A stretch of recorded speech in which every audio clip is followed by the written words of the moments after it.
Hey everyone,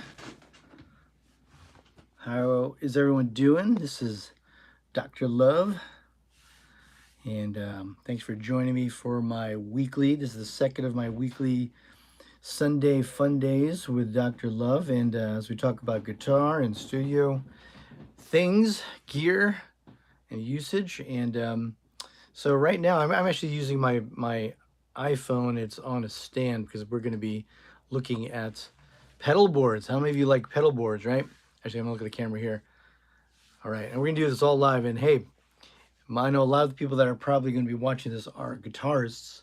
And if you're like me, I've had upwards of 3 different pedal boards. Depending on the situation, you always think, well, I need a big board with all my big pedals. Um, but then sometimes, you need a small pedal board for, situations where, you know, maybe you have the proverbial fly date.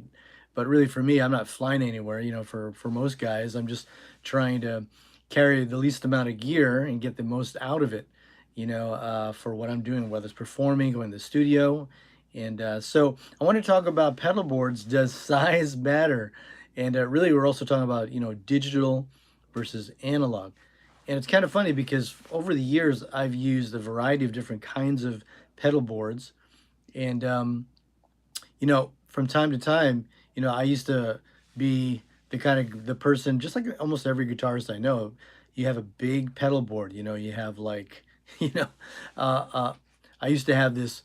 What was it? It was the Pedal Train Pro. I don't know what they call it now because I know the Pedal Trains change all their boards, but it used to be basically the biggest board, one of the biggest boards you can get.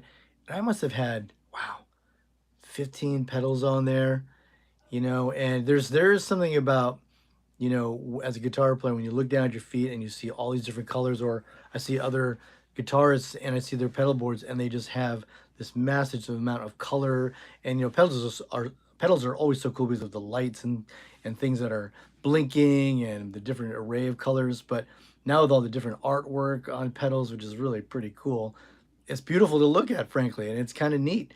And individual pedals on big pedal boards obviously have a certain sound, but there's also problems when you have 10 to 15 pedals all hooked up. You have power source issues, you have little patch cable issues, and if you've been like me, you've been in a live performance and one of those patch cables goes bad, oh, it's a nightmare. And then you got to figure out which one, and your whole signal chain is going wrong, going bad, and pulling that out and detouring and switching stuff around, and maybe you have extra patch cables in your bag. It's a nightmare. But I've had those big pedal boards, so don't think that I don't know as a guitar player what that means. And then bring it to a live setting, but also to a studio setting.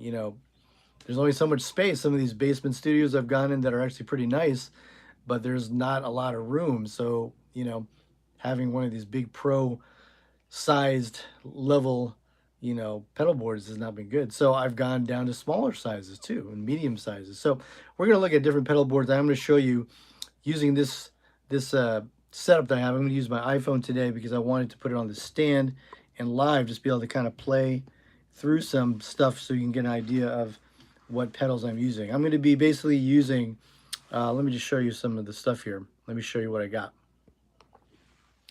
So we'll be using my PRS 594, which is an awesome guitar. It's kind of like what an idealized Les Paul would sound like from 1959. That's kind of what Paul Reed Smith did when they designed these. These are great. I'll be running it through a Fender Deluxe Reverb. This is the Tone Master. So if you know anything about the Tone Master, and we can talk about amps too, that's one of the topics I want to talk about is also digital amps. Digital amps versus tube amps. And I've had my share of tube amps and my share of digital amps. I also have a Line 6 cabinet down here, which I use with some other stuff when I need more of a flat FRR cabinet, as they call it, FR cabinet, flat response frequency. I forgot what it's called. FR cabinet. You know what I mean if you're watching this.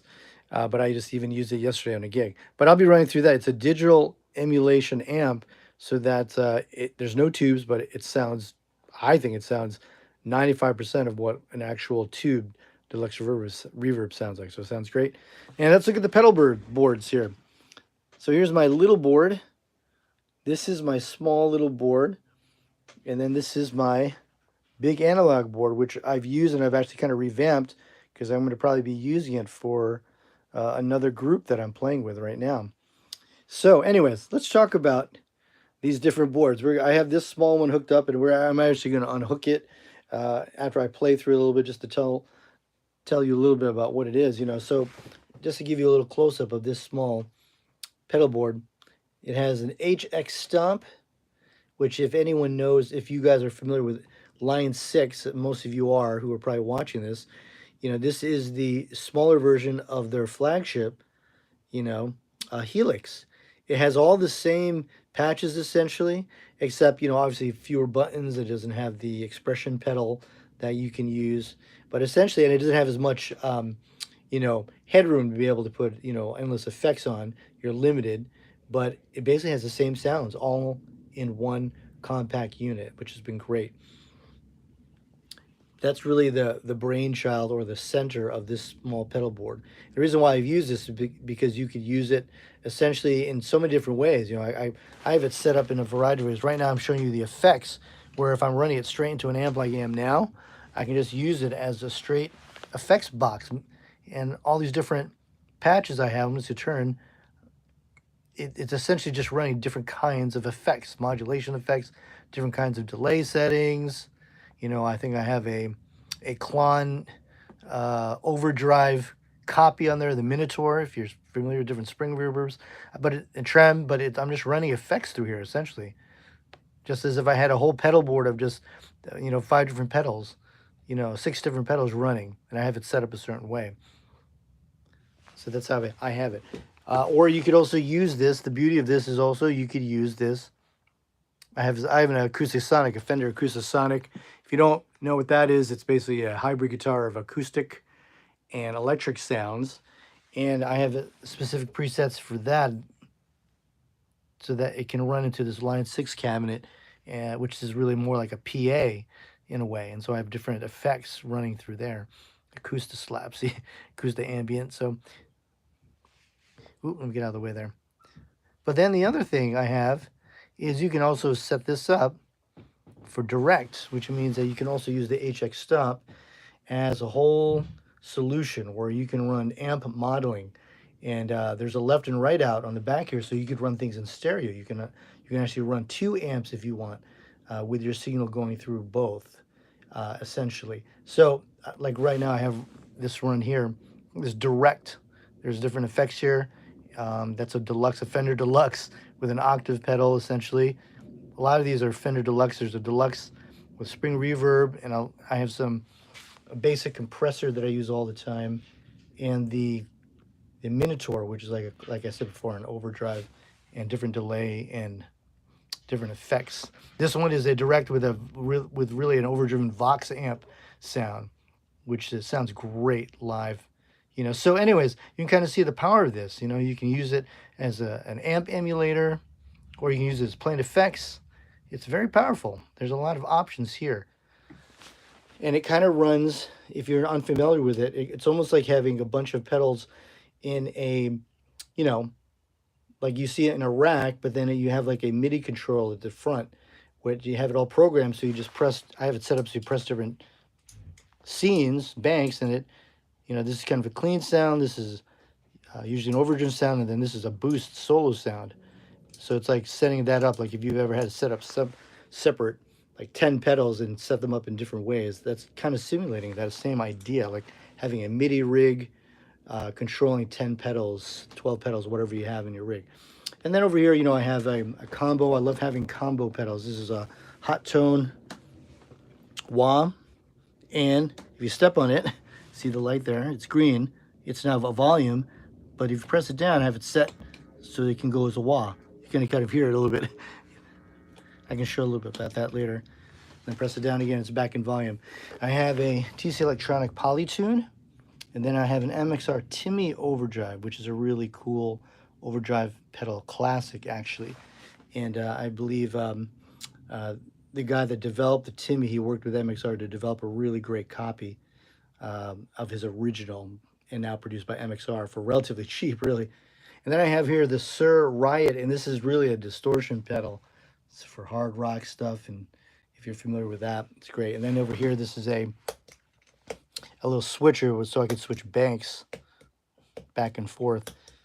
You know, instead of having to reach down and grab this, I can use this just for close by changing stuff. So anyways, that's what that pedal board is like. And let me just set it up so, you know, we can play it a little bit. So I'm going to put this on a stand here. I'm just going to try to position this so you can kind of see what's going on here a little bit. Hopefully this won't tip over. Let's try to position it so it doesn't. Right? It's a little tricky here, trying to get it right. I know I'm doing this all live. Don't try this at home unless you know what you're doing. Okay, I'm going to plug in my guitar. Just give you a few tones of this small pedal board. I'll give you an idea of what this sounds like a little bit. Who doesn't like hearing some tones? So I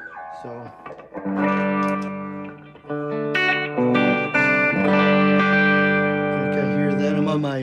I'm on my treble pickup.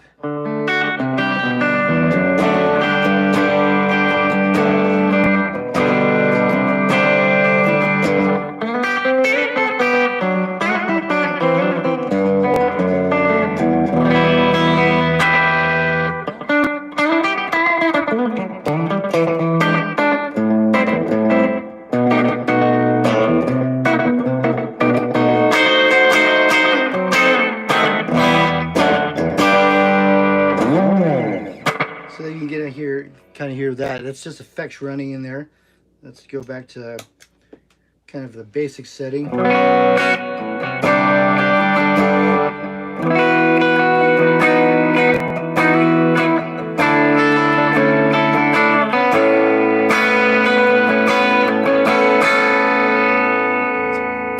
let's put it in the middle pickup. Middle setting, you know, so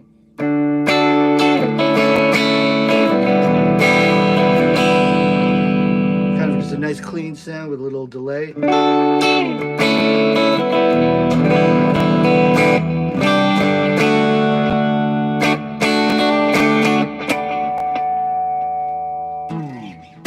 that's it.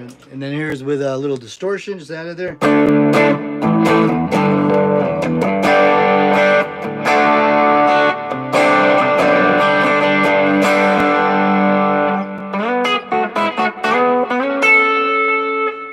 So you can hear that there.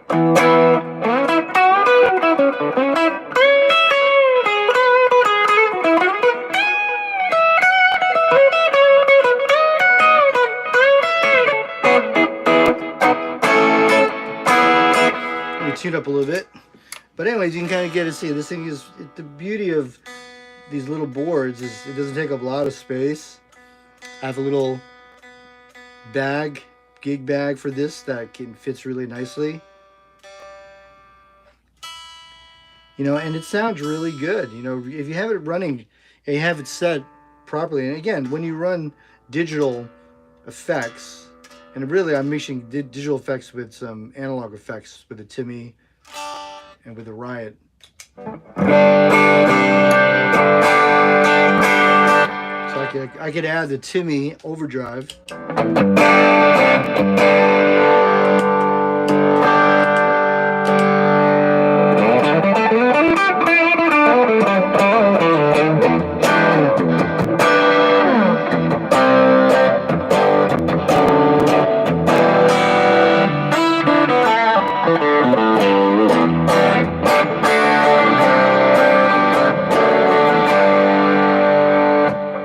Kind of see the effect there. The Sir sounds like this. I'll put it on a clean one.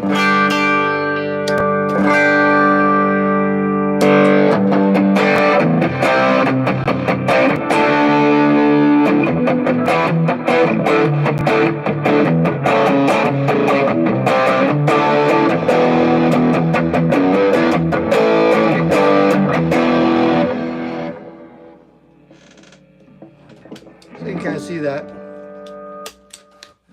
So I'm really, you know, two analog pedals running into a mostly digital setup. The beauty of a digital setup with everything in here, really having like 6, 1, 2, 3, 4, 5, 6, I have 5 pedals in there, they're basically set up right now, is that it doesn't take a lot of space.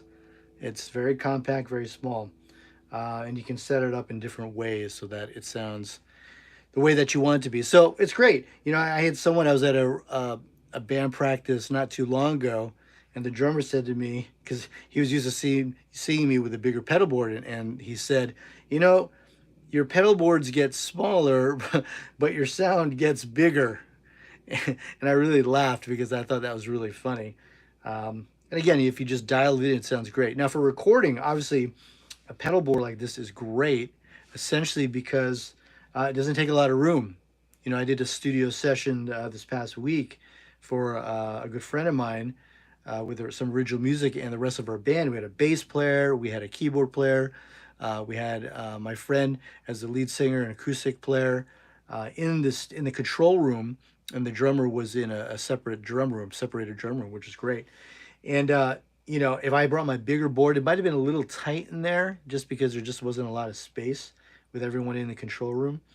It was a smaller control room. It's not like a huge one, but it was very convenient, and I didn't need to dial in any sounds at that point since I was just going right into Pro Tools and just using some plugins that he had for my effects. So I didn't need a lot of stuff going on. But anyways, it's great. But there is, you know, is there a sound difference between this and a bigger board? Well, let me just unplug this, and I'm going to put the bigger board here. And let's just compare sounds a little bit. It's kind of hard to, obviously, with YouTube, you know, and with a camera phone to really tell. But there's a reason why I resurrected this bigger board. So let me just switch boards here. Put my guitar over here. And let's see. Woo. Let's see what we got, okay? Let's just put this on standby. And this is a great board. I've used this on big stages, small stages, and it's wonderful. It works really well. And I took a lot of time to put it together so I can pull out other mini pedals here and there and swap out some other things, and I'll show you some of the other pedals that I work with. So this is my mini board. Great board. Now here is the big board. This is a big board, and it's a lot heavier, and this is the only problem that you have with bigger boards, they're a lot heavier. And this is a mono pedal board that I picked up, boy, maybe 10 years ago. I've had a long time. This used to be my main board for a long time. It's a little beat up. Power source. It's a little beat up, but it still works really well. All right, let's get this plugged in. Let's make sure it's on camera. You see that? Okay. All right, let's get my guitar here. All right, so let's move my little pedal board. Okay, so here we go. This is my big board. What do I got here? I got all kinds of stuff.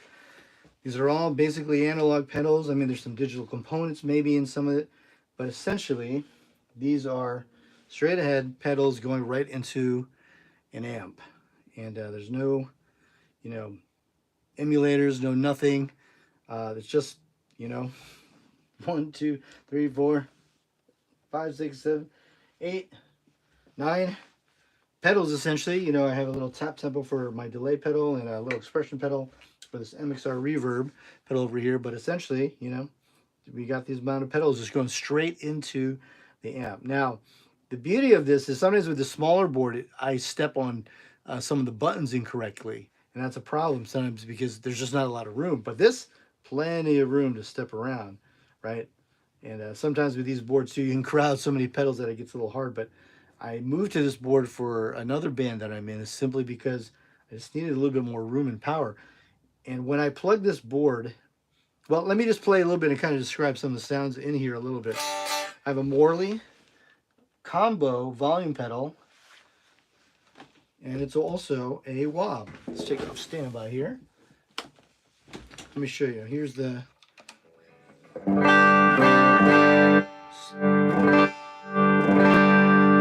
volume pedal with a decent taper on it. And then you can press it on the side here, And there's a little wah.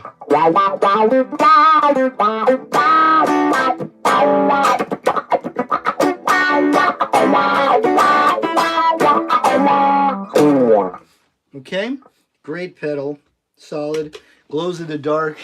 I love that with Morley, it's really cool. Got a TC Electronic full-size polytune, you know, so most of you are very familiar with the polytune. Might as well tune up while I'm here. Make sure that I'm in tune for the rest of this video. That's a pet peeve of mine when I see videos that the guitar is way out of tune the whole video. So let's tune up for you, okay? You're probably the same like me. So. And then we're running into an Exotic Effects SP compressor, great compressor, which I've set up just on the lowest setting. There's a low, mid, and high setting here with a toggle. I like it in the low because it doesn't create as much noise, but it's great.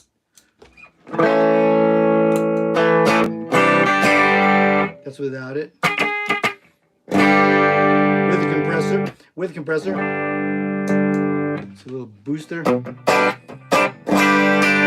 Just to slightly control, you know, the overall output level.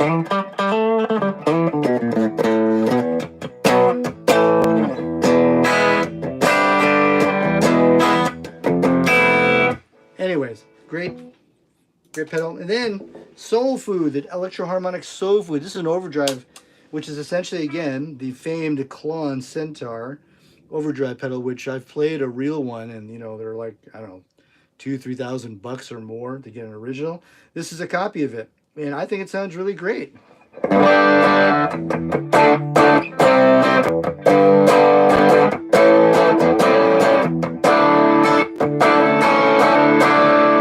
And you can dial it up and get it pretty dirty. One of the newest pedals I got is this Nobles ODR Mini. Now there's a full-size version of this, the Nobles Overdrive, and I think this thing is great.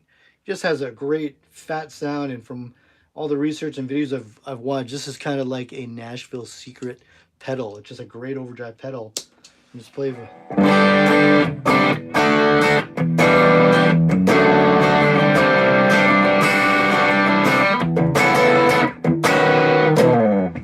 It kind of has a natural overdrive. Let me just compare it. That's my clean sound, and here's the Soul Food. Yep. Then here's what the Nobles.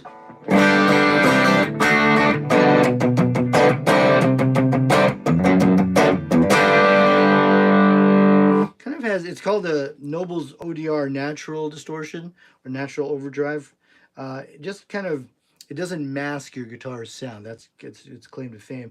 It sounds actually, it has a fatter sound to it than some overdrive pedals. So it's nice. You can kind of dial in different tone spectrums. In the middle, it's kind of just flat, but then as you turn it up, it actually leaves the mids the same EQ-wise and turns up the bass and the treble, which is very interesting. So we can do a whole review on that pedal.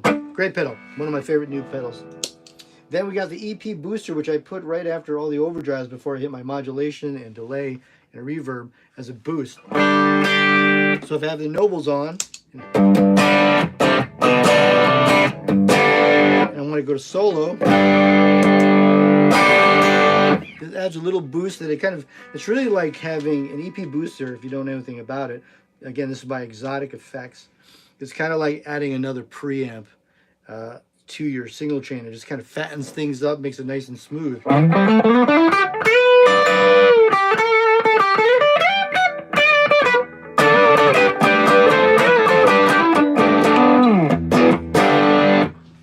That's what that is, okay? And then we're running into a Dan Electro Cool Cat. Now, with this is a special pedal. This is my first ever guitar effects pedal. My first ever. I bought it from a buddy of mine in Chicago. Wow, back in the 90s sometime. So it's pretty old. I guess it's considered vintage now. So, but anyways, it's a great old school analog chorus pedal. And I don't know about you, one of my favorite cleans sounds ever is to have a chorus pedal. So let's hear what it sounds like.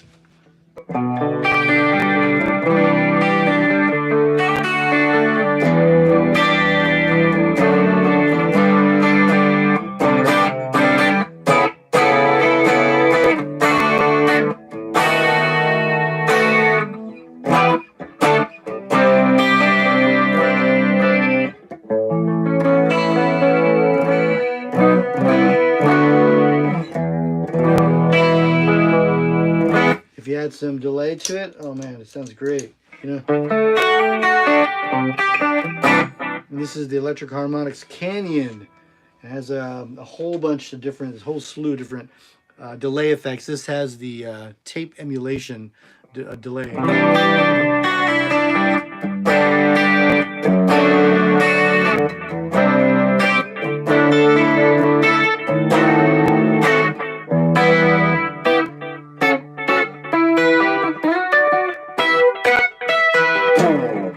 Let's add some reverb. This is the MXR. What's the model number? MXR Reverb. It just says on here, but great sounds. I have it set on the Epic effect. You can control it with the expression pedal, the mount. So right now it's kind of, it's there, but not a ton. And I can dial it in, swell it in, or put it all the way up.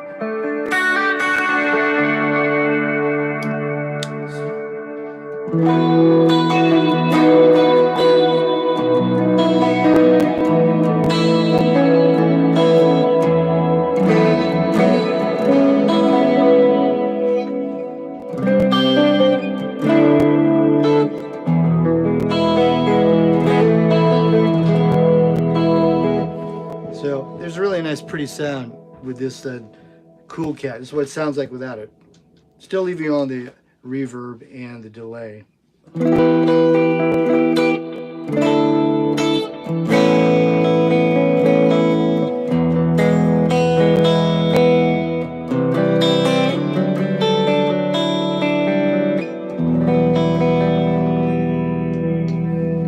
the Cool Cat, right?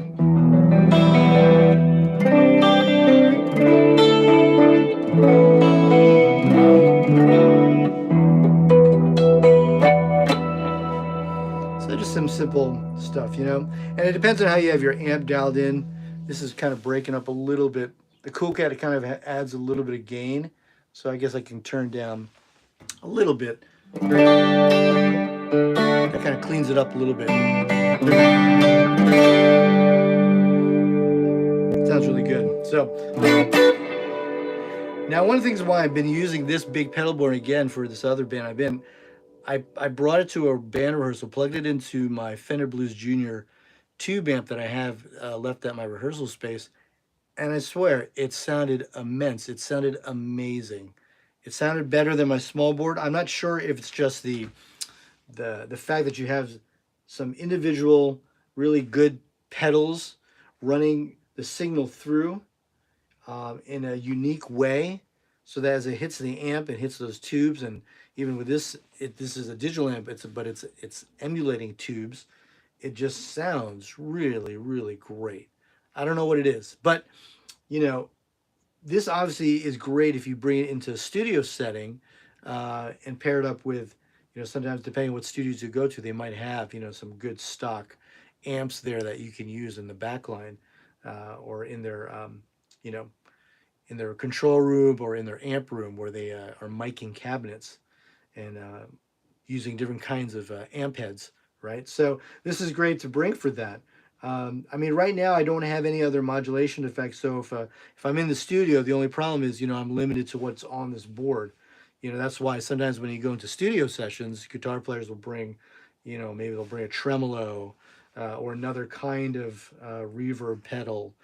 This one has a bunch. That's why, you know, a lot of guitar players try to get even analog pedals or really high quality digital pedals to put on their board that has options. Like I can scroll through here and go through different, you can kind of see that moving around, just to have some options of different, you know, effects as needed. You know, sometimes they'll bring all kinds of, you know, I have two overdrives. They'll have, like, in the studio, they'll bring, if they have a board like this, you know, guitarists will bring 2 or 3 other overdrives just to see what matches, like a tube screamer, or, you know, there's so many other kinds of overdrive pedals. That's a whole different review. Anyways, what are the advantages of using a bigger board? Well, in a live setting for performance, I don't misstep. Usually I don't, you know, turn something off and on, you know, by mistake, or sometimes with a small pedal board, sometimes I'll hit a wrong setting right? And that can kind of be a problem. But with a bigger board, obviously, there's everything's laid out a little bit more nicely. With this, the way I have it set up, I have it set up so I can control some of the parameters. I can tap tempo in depending on the tempo of the song. The problem with the HX Stomp, and let me just bring it back. Turn the volume off here. Sometimes parts of the problem with the HX Stomp, as we've been shown in this video, it's a great pedal, awesome pedal, but you're kind of limited because of the number of foot switches. I can't tap tempo something in because the way I have it set up for scenes, I have it set up in a certain way, a certain progression. So it does have a tap tempo feature, which is usually on this third, but you could assign it anywhere. The problem is I don't have that freedom because of how I have it set up. Now it has one expression, let me turn it this way so you can see it. One expression pedal type input, but it's only one, so I only have this one, which switches banks for the different effects. This might be better in the studio for the simple reason that you have so many different kinds of effects and sounds here that if the producer says, or if you're working with the engineer and he says, hey, I need an optical tremolo. Well, this thing has like 10 different tremolos, and you can run it in stereo, you can run it in mono, whatever they need for the recording. But sometimes that doesn't matter because sometimes in the studio, the engineer will want to put on effects later in post production or as they're mixing, different effects that they have their own library and they just might want a raw sound. But they might not want to. They might want to use whatever effects you have. So it's nice to have options, you know. Whereas on the bigger board, you are limited to pretty much what's on your board. Versus the digital, there's a lot more options. So there's a lot of great ideas here.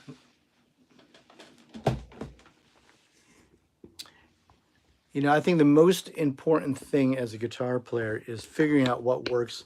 And sometimes you just have to have a variety of different options so that depending on your situation, you'll have the right tool for the right time. It's just like anything else when you think about tools. If you're a handy person, um, you know, there's different kinds of hammers, there's different kinds of screwdrivers, there's different kinds of files for whatever work, and different kinds of saws.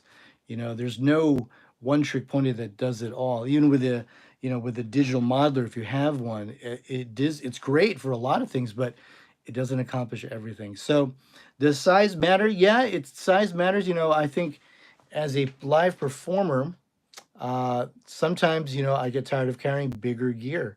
So having a smaller pedal board like the one I showed you there, uh, it's really convenient. It's super easy, it's small gig bag. But sometimes you just want slightly better sound. And I'm not saying the HX Stomp at all sounds bad. It sounds great. You have to dial it in though. It takes a little bit of time. If you're not into programming stuff and you're really more into just, I just want to use straight head pedals, program what's on those individual pedals, which a lot of today's pedals, a lot of them are a little intricate too. They're the size of analog pedals, but they're really digital pedals with the digital options, which is amazing with technology, how much it's shrunk all these different chips so you can get so much out of your pedals in your pedal board, whether you use a big board or a small board. But again, a big board is nice because you don't have to worry about misstepping. There's plenty of room, and you can swap pedals in and out too. Now I did that with my small pedal board. I gave it an opportunity so that I can swap out, mini overdrive pedals. But again, really, it's just extra. I could just use the HX Stomp all day just by itself if I wanted to. The big board, obviously, there's just sometimes there's just something about seeing a whole bunch of nice colors and lights blinking at you. It's pretty cool. It's pretty fun. It's kind of a designer thing, a custom thing. People's pedal boards kind of reflect, who they are as people. There's people that have messy pedal boards with cables everywhere, and you know, and pedals are all unstraight. They're all crooked and off the side, and some are falling off the board, but they're still on there. Then other people I've seen, they just have these pristine boards, perfect. Everything's routed underneath, perfect. I'm kind of in between. I like it neat, but you can definitely see, as you've seen in my pedal boards, that there's organization, but it's not like totally perfect. but maybe that'll change. Anyways, I hope that's helpful for you for studio or for live.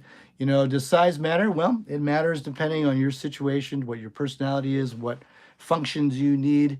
And I hope that whether you're recording the studio guitar parts or you're rocking on stage somewhere with your local band in local venues, that you'll have a great time. The most important thing is you just got to get the right sounds, have the right tones, and have the right tools for when you need it. So, hey, if you haven't subscribed yet, make sure to subscribe to my channel and click the subscribe button. And if you do that, make sure to look for my lives. I'm going to try to do this every Sunday, Sunday Funday with Dr. Love, with different topics at 4 p.m. on Sundays. So make sure to look for that, subscribe, click, look for my website. I'm going to put some contacts for all my socials and my website, drlovemedia.com, and make sure to check out all the different videos and things that are coming up in the future. Okay?